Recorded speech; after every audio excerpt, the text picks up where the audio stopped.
Hey guys, welcome back to my channel. It's your girl Crazy Cool Me, aka Ursula, and here's a review of my 1 year postpartum.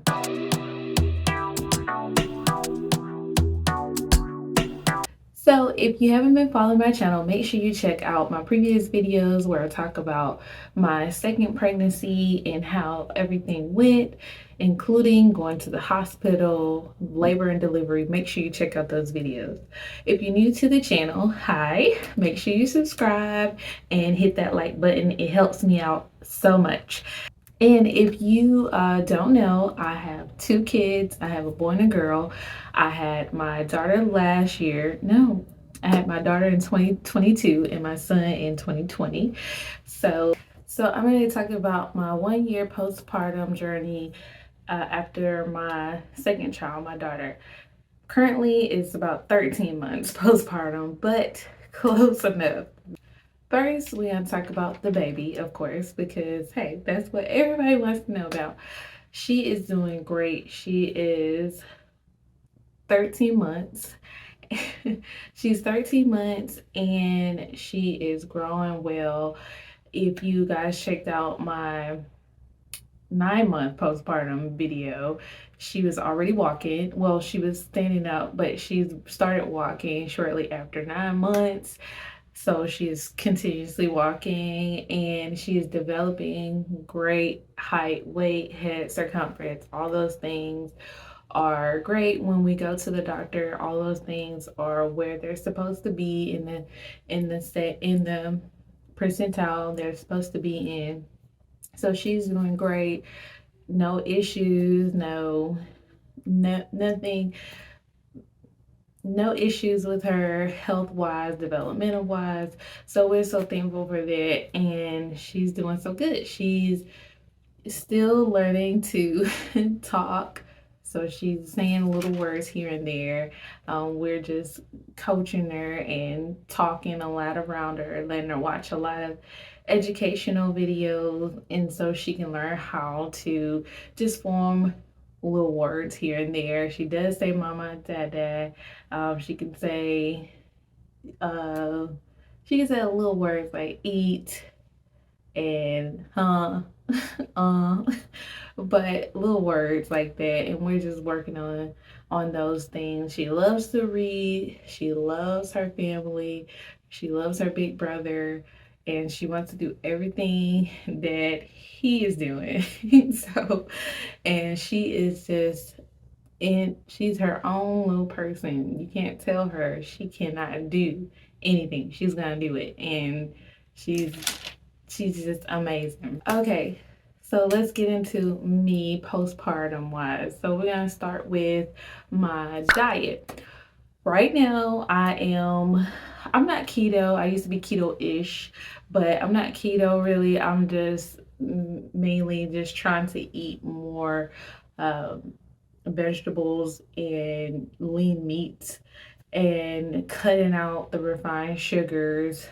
Not cutting out, but cutting them down because, you know, every now and then you want to not deny yourself because you don't want to go crazy with cravings. So you want to just get a little bit in moderation and just being mindful of how much you're actually consuming with the refined sugars. But so mostly lean meats, vegetables, a little bit of fruit, um, just trying to get my macros, protein, carbs, keeping those carbs.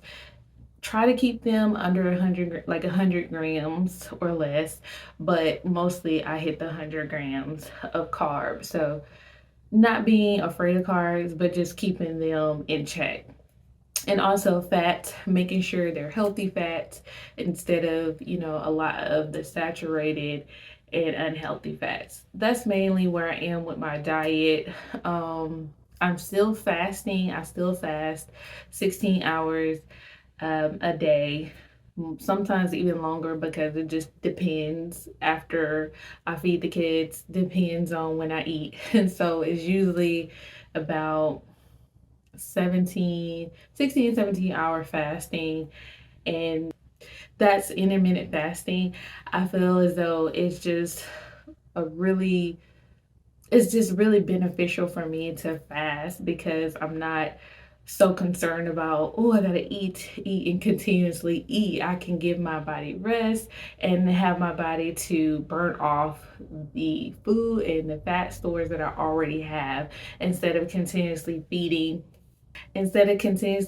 my body and having building up more fat storage and sugar storage. But make sure you check out my fasting video as well. I have 2 up, and make sure you like those videos and comment and let me know if you want more fasting content, and I will put that out. But make sure you check those out.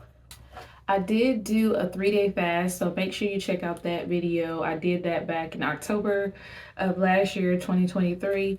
So make sure you check that out. I'm gonna do another 3-day fast. Like I said in the other video, I'm gonna usually do it every quarter just so that I can flush out all the impurities in my body and give my body a boost and a jump start on being healthy. It's not just about the weight loss for me, it's more about being healthy. Like I said, check out that video because I list a lot of benefits of fasting, especially prolonged fast, like the 3-day fast that I'm going to do.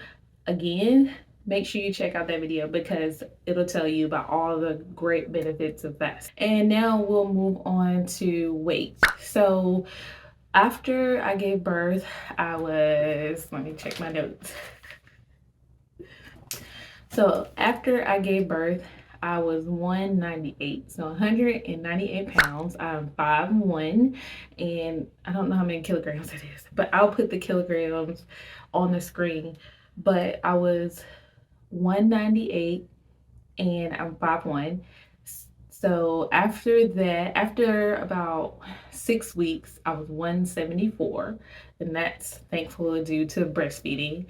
And then after an 8-week period, I was 157, and currently I'm 151. Now, 151 is still a lot of weight for my height. I would say that for everybody's different, but I am gaining muscle weight as well because I've been working out in the gym. I do strength training twice a week, and I've gained muscle mass. And so muscle weighs more than fat. So I do contribute some of that weight to muscle. However, I do want to lose more, preferably about 20 more pounds to feel, that's personally for me, just to feel and look better. That's just personally. I can see that my clothing fit looser, so I know that my body composition has changed to more muscle than fat. However, I do have more fat, some fat to lose that I can stand to lose. But my body composition right now is still changing, and I love it now because, like I said, I can fit in my clothes better. They're looser, they're more comfortable. I went a size down, 2 sizes down. So I went 2 sizes down. So I'm excited about that, and I know that I'm going in the right. And like I said, with fasting, that helped a lot with losing weight. So with my weight loss journey, fasting has become a very integral part of. Okay, next we'll talk about my hair. And I put hair on there because I think hair is so indicative also of your health. I could have put that under health, but since I'm a natural hair girl, I have a natural hair content, so look at those videos as well. But I put that as a separate category because it's just it's just about me, it deserves its separate category. But it is a part of health. So for me, been natural for, oh my gosh, over a decade. I've been natural. I'm loving it. I'm not going back. But I do protective styles sometimes. It also changes during pregnancy and after. So I included it for those reasons. Now, when I was having my daughter, my hair changed texturally because I believe because I was having her. So it definitely changed texturally. It was a lot less dense, a lot thinner, um, and it was not as full. It just looked very scrawny and scraggly. Scrawny, scraggly. I don't know how else to describe it, but that's how it looked. It just did not look like how it looked before. But now postpartum, I believe I think about 6 weeks postpartum, it started to come back and get back to normal. Right now, I think it's back. It's back to normal. I did have to chop off or trim off a lot because it was just damage. And that's when it relates more to health and the health of your hair, and what you're eating is so important to maintain healthy hair, and your stress levels as well. And we'll talk about mental health in a minute, but stress level, all those things in conjunction with keeping up with your hair, like making sure the products you use are quality and that you're maintaining the health of your hair. That's a lot that goes into it. So getting the trim is so important for natural hair. I know some people don't like to trim their hair if it's natural, but it's so important because you just chop off those dead ends that are not serving you, that look bad, and just weighs the hair down and makes the style looks unattractive. So I think that getting a trim, seeing a professional about your hair and how to grow or maintain healthy hair is so important. So that's why I go to my stylist. She takes off my dead ends and my hair just seems to flourish. So right now it's looking so good. It's so moisturized. It holds moisture better. It holds the products better, the style better. It's just better. It's just better all around, and it looks great. It's a little shorter than usual, but I'm okay with that because I know it's gonna grow and it's gonna be healthier. So products being used is so important, and also making sure you seal in that moisture with either oil or having a really good leave-in conditioner or conditioner. If you want to know the products I use or my hair care routine, just leave it in the comments down below and I'll make a video for you showing what I use to maintain my hair. I will also add doing a protein treatment maybe every quarter as well, or yeah, maybe every quarter or every couple of months, doing a protein treatment just to build that protein bond in your hair and to strengthen the strands of your hair. I recently tried Curlsmith, I think it's called the Rehab Bond Salve. It's so good. I purchased I think it's like the little travel size. I just wanted to try it out because they are a little pricey, but I tried it out and it's so good. It works so well. I love it. I did try the Olaplex as well, and that's a really good one as well. I think my favorite now is the Curlsmith, but the Olaplex works just as well. Next category is sleep. I guess this one goes into health too, but sleep is so important for your health as well. It goes along with, stress, goes along with building back up your muscles when you worked out. It's just so important to have at least 7 hours of sleep. It's very hard to do when you do have children, especially in the earlier months when they're waking up more frequent. Now that she is 13 months, she's not waking up as frequent. She may wake up, she does sleep through the night, so she'll sleep through the night, but she'll wake up early, probably around 5 o'clock in the morning. But so she'll wake up probably once, but she'll go back to sleep and then wake back up a little later on in the morning. So sleep has been better. It's been better, and and also, as I stated in my 9 months postpartum video about insomnia, that I diagnosed myself with insomnia. However, I was concerned because I wasn't getting enough sleep. I was sleeping during the day. I was fatigued. I was irritable, and I just couldn't fall asleep, without some type of aid. I couldn't fall asleep. Even doing the routines, I just couldn't fall asleep. I would just sit there. Now I should do better with the sleeping routine. I'm on my phone and stuff like that, and I shouldn't do that. I should shut it down. But what I've tried to do is put the black screen on, or the nighttime mode on my phone, so that it's all gray and white, and then, cut it off and then go to sleep. But I have to do better with the sleep routine, I must admit. However, I did go to my primary doctor, and I expressed my concerns about my insomnia, not being able to sleep. So she set me up with a sleep study. So I did the sleep study, and it came back that I have sleep apnea. So that is just a fancy term for when I sleep, I'm not getting enough oxygen in, because the back of my throat closes when I sleep, to where the air is not getting to my lungs and to my heart. So that's a problem. So I'm ended up with a mild score. So I think the scores are from 5. I think the mild is from like 5 to 15. Don't quote me, but I think it's like 5 to 15, and I was like a 7 point, 7 point something.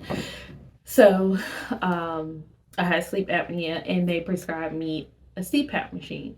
So the CPAP just administers that oxygen to you while you sleep, so that your back of your throat won't close. And it's worked wonders. I love my CPAP. I always thought that CPAP were for, morbidly obese people. I didn't realize what sleep apnea really was until I went to the doctor. So it's good to just educate yourself and go to the doctor. But I love my CPAP. It's not uncomfortable. It's not, you know, annoying with the sound or the apparatus on your face. I love it. I love it. And I've been able to breathe better during the night, and sleep better, get a restful sleep, not as irritable, not as tired during the day. So it has worked very well. Last but not least, on this 1 year postpartum journey, is mental health. I'll just reiterate that mental health, so important. I value mental health, especially now that I'm a mother. I see more that it's so much more important to take care of your mental state. And it's difficult, it's challenging, especially postpartum, when you have so many hormones just fluctuating, and you're trying to get a grip on yourself and this new little baby you have. And you're trying to be the best for him or her, and then you're trying to be the best self that you can be, and wife as well to your husband. It's a lot to juggle, it's a lot to take in, and it feels like it's all coming in at once. So now 13 months later, I can really say that I'm still working on it. Definitely not it's definitely better than what it was, I would say, with my first child. I've learned a lot with my first child, and now with the second, I just apply those things that I've learned and continue to grow. And then also just continue to learn more about what is best for not only myself, but my family, to make it work and comfortable for everybody, that everybody can enjoy life in itself. So right now, I'm not seeing a therapist right now. I was debating it a couple months ago. Seriously, seeing just doing a checkup. I may still do that, but as of now, I've really just been, meditating, reading different books, or reading different books, and looking at different professionals in that field, in the mental health field, online, YouTube, and communicating with my spouse about what works best. And I think for me, um, it's just being overwhelmed at times. So, and I feel like I do communicate that. I feel like I do communicate that, hey, I'm overwhelmed. And then at times I feel like I don't. So I don't enough. So I think for me, the growth for me, or the challenge for me, is to be consistent with taking breaks for myself, and to realize and to define what a break for me is. Because, different things like taking a shower or going to the bathroom, for me, I don't want to define that as a break.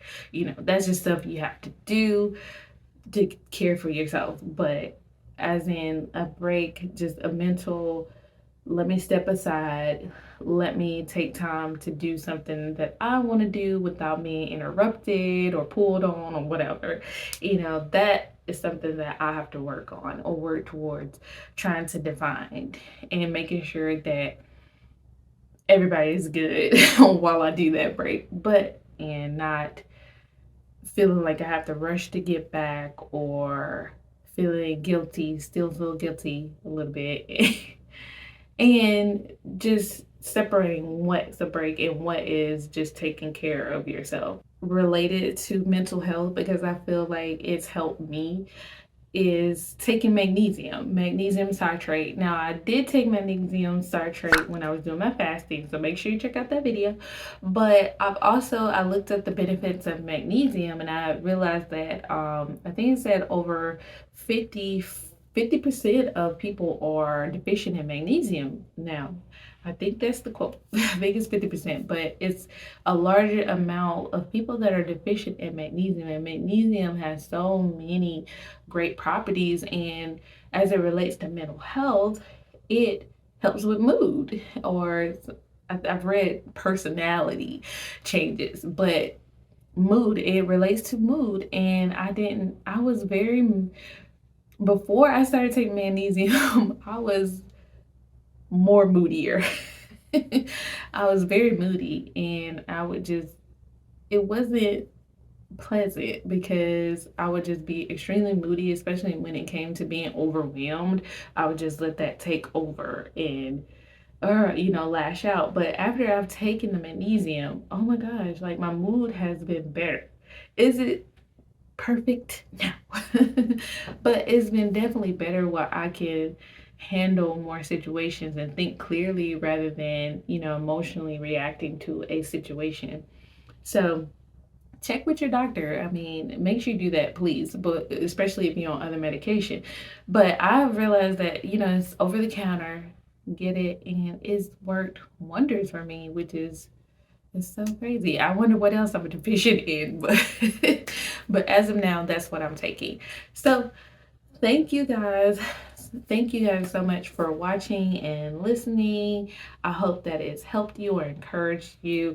If you have any questions or comments, just please leave that below. And don't forget to like and subscribe to this video. It helps me out a ton. Or share it if you will. Thanks again. Bye.